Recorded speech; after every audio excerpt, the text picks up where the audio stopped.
जीवनाच्या गरजा किती असतात हेही कुठेतरी ठरवलं पाहिजे।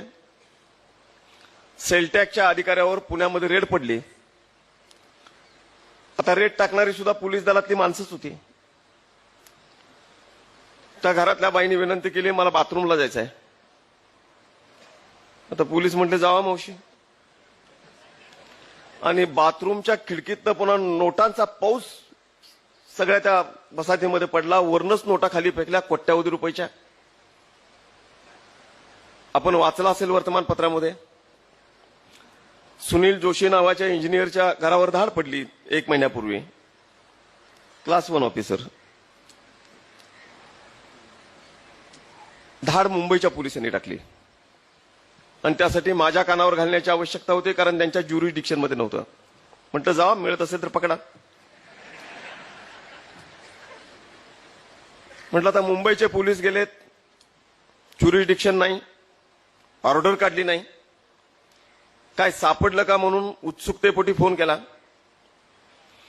तर म्हटले सर खूप सापडले, मोजतोय।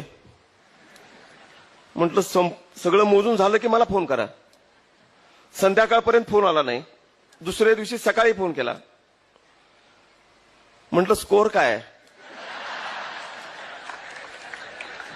अधिकारी पण विनोदी होता, म्हटलं काउंटिंग अजून सुरू आहे। अरे म्हटलं 2 दिवसात अमेरिकेच्या राष्ट्राध्यक्षाची मतं मोजून होत आहेत, तुम्हाला एवढं मोजता येत नाही? तर म्हटले काय काय वैशिष्ट्यपूर्ण सापडतंय? म्हटलं काय वैशिष्ट्यपूर्ण आहे? तर म्हटले 2 पेन सापडलेत। अरे बाबा म्हटलं ही गृहमंत्र्याला सांगायची माहिती आहे का 2 पेन सापडले दाढीत? नाही म्हटले पेन वेगळे आहेत। म्हटलं काय? तर या 2 पेनची किंमत 17 लाख रुपये आहे। आता एवढ्या भारी किमतीचा पेन असतो हे त्या दिवशी आयुष्यात मी पहिल्यांदा ऐकलं। म्हटलं आणखी काय आहे? तर म्हटलं त्याच्या घरातल्या संडासाचं भांडं 90,000 रुपयाचं आहे। आणि इतकं मोठं आणि इतकं भारी भांडं घेऊन हा काय तिथंच बसणार होता का?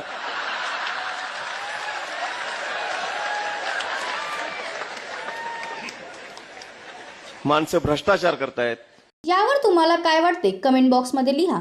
चॅनलला सबस्क्राईब केले नसेल तर नक्की सबस्क्राईब करा। जय महाराष्ट्र।